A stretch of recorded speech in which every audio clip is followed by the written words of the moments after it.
Hé, H. Ouais, quoi? J'ai croisé un mec complètement con, il s'appelle Joe Lacrasse. C'est marrant ça, je croise un mec qui s'appelle Joe Lacrassé. C'est un nom complètement con. Ça, tu l'as dit. Attends une seconde. Et si c'était la même personne? À qui tu parles? À personne. Mais qu'est-ce qu'il fout, gros? Salut Elvino. Oh, hey, t'es ton destroyer? Hein? Tu copies mon idée? Ben non, toi tu fais des pupettes, moi je fais des figurines.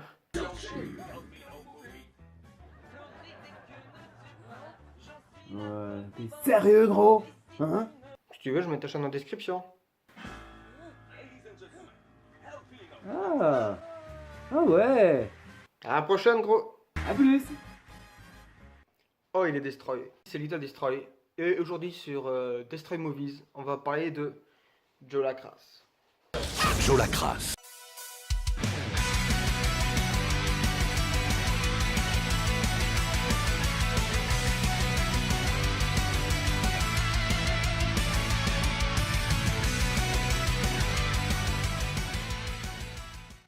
Alors Joe Lacrasse, qu'est-ce que c'est? Alors c'est l'histoire de Joe Lacrasse, d'où le nom, qui est joué par David Spade, qui est un pote à Adam Sandler, etc.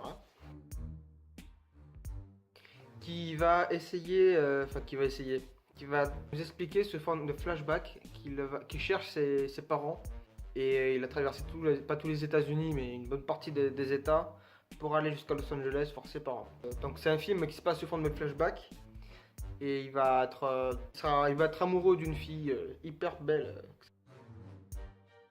D'ailleurs, je vous laisse le plaisir de découvrir la scène de la rencontre dont le chien il fait partie. C'est assez drôle et assez mignon à la fois. C'est ce que j'ai trouvé, même si c'est dans l'humour de la clique de Adam Sandler, quoi. C'est un peu pipi caca prout. D'ailleurs, il y a des becs de paix dedans, elles sont pas très bien. Il y a aussi dedans Christopher Walken. On a vu notamment dans Voyage au bout de l'enfer. Enfin, on l'a vu dans beaucoup de films. C'est un grand acteur que j'ai découvert dans Sleepy Hollow, justement, de Tim Burton, où il joue le cavalier sans tête. On le voit surtout à la fin avec les dents pointues, là, bizarre. Et c'est un film qui date de 2001, il me semble. Donc c'est assez vieux. Et je suis tombé dessus par hasard à la télé en regardant sur une chaîne TV de cinéma. J'ai bien aimé le délire parce que c'est un loser, mais un loser qui est assez... On a de l'affection pour lui. Et il y a plein de références dans ce film, notamment il y a une référence au Silence des agneaux, le film sur Hannibal Lecter, où il y a le méchant, c'est Buffalo Bill. Et, il y a une grosse référence dedans, assez rigolote aussi. Il y a aussi quoi d'autre? Il y a beaucoup de musique sudiste, rock'n'roll, il y a du Leonard Skinner, il y a du... Là comme ça de tête je sais plus, mais il y a de très très bonne musique. La mise en scène est sympa, il y a plein d'aventures, il se fait un moment il est dans un zoo de reptiles où il se fait de se faire bouffer par des alligators devant un public. Il y a un moment où il fait péter une bombe nucléaire dans le désert avec un indien qui vend des pétards. Je vais pas tout raconter évidemment. On va s'en prendre plein la tête. Et on se découvre, comme un con, il comprend pas que la fille est amoureuse de lui parce qu'il est un peu con évidemment. Vous avez un truc à me dire? Venez causer dans le micro, 1, 2, 3, test. C'est ce qui est attachant aussi, donc la fille elle est hyper belle, hyper séduisante et tout, et elle lui fait des petites attentions, elle lui dit tu viens manger une glace et tout, mais vraiment comme une petite écolière à l'école quoi. Mais lui il comprend pas, il dit ah mais c'est juste une amie, elle est trop belle pour moi et tout, bref. Oui il y a des blagues sympas, peut-être j'aurais aimé voir des petits caméos d'Adam Sandler et de toute la clique, donc c'est comme aussi dans Pixel, etc. quoi. C'est par exemple Rob Schneider, le costaud, je sais plus comment il s'appelle, désolé, enfin bref, toute la clique de Happy Madison qui a produit ça, donc c'est la production d'Adam Sandler. On voit beaucoup de ses films chez Netflix qui sont très sympas, mais il faut aimer le genre. La musique c'est bien, les effets spéciaux sont sympas. Ah bah justement, je vous cache la scène en question là. Bah, vous le mettez plus sur YouTube, vous verrez la scène. Il y a de bonnes références. Il est pas si redneck que ça, il est con, mais c'est vraiment un con attachant quoi. C'est le con de base où on se dit ouais, il est un peu con. Quand on voit Joe Lacrasse jeune, c'est Eric Per Sullivan qui le joue, qui était connu pour jouer Dewey dans Malcolm. Et je vais en profiter aussi pour vous parler vite fait du deuxième film Joe Lacrasse. Alors le premier j'ai trouvé qu'en DVD et le second en Blu-ray heureusement. Le second, c'est Joe Lacrasse 2, voilà c'est en anglais, A Beautiful Loser, un loser magnifique. J'ai une photo de mes parents. Je les reconnais pas. L'odeur, peut-être Joe Lacrasse, c'est pareil. Mais il est encore plus what the fuck celui-là parce qu'il voyage dans le temps. À cause d'un ouragan, donc là il est marié, il a même 3 petites filles qui donnent des noix à la con. Et à cause d'un ouragan ou une tempête, il remonte dans le temps jusqu'aux années 60, je crois. Et on voit les débuts de Leonard Skinner, où ils disent plein de références totalement pourries parce que le film est de 2014, je crois, il cite One Direction et tout. C'est une scène qui m'a fait pleurer, moi qui suis fan de Leonard Skinner.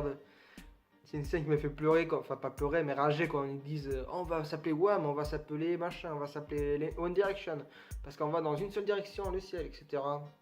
Il y a la référence aussi du décès du premier chanteur et le guitariste, je crois, de Leonard Skinner, qui est mort dans un crash d'avion. Il y a la petite référence. Bref, c'est encore plus barré. Il y a toujours Christopher Walken. À un moment, il fait un rire. J'essaierai de vous le trouver pour le mettre en vidéo parce qu'il est tellement. Il rigole et d'un coup, il repart à sa conversation. Kid me, no problem. That's right. Let's do it.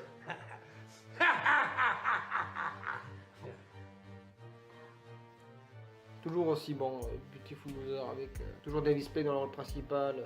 Ça commence d'ailleurs par une blague, par la référence de Forrest Gump par rapport à l'arrêt de bus.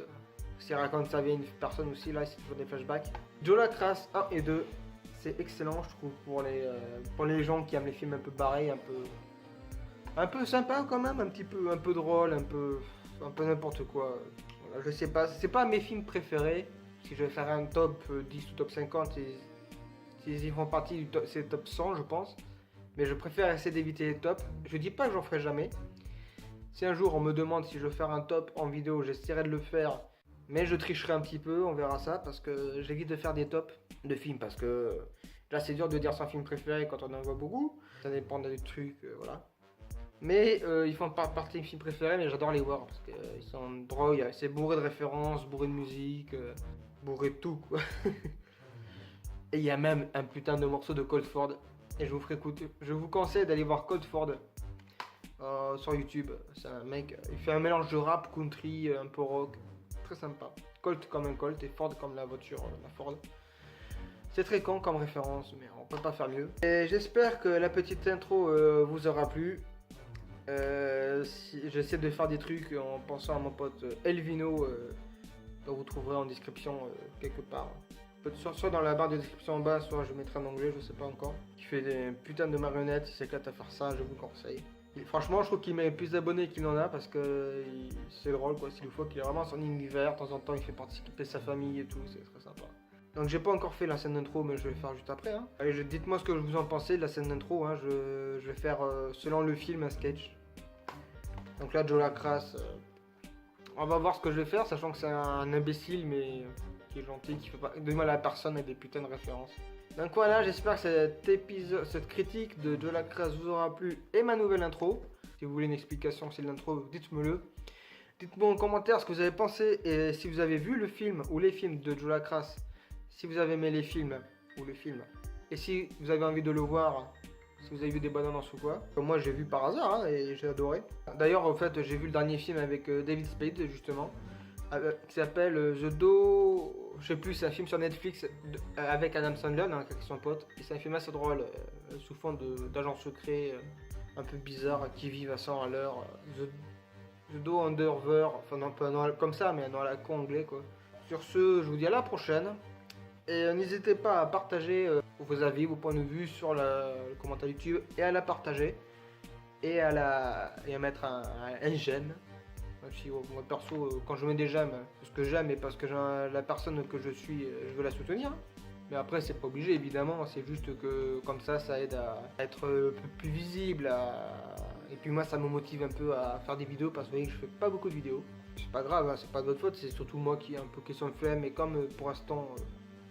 Je suis un peu pris dans des trucs personnels. Enfin voilà, donc c'était pour vous parler de Joe Lacrasse 1 et vite fait du deuxième. Toujours à Christopher Walken. Et je pense que je vais finir avec le rire de Christopher Walken tout de suite. A plus, ciao ciao. Hey, does your mother's soul? Kaboom, blah!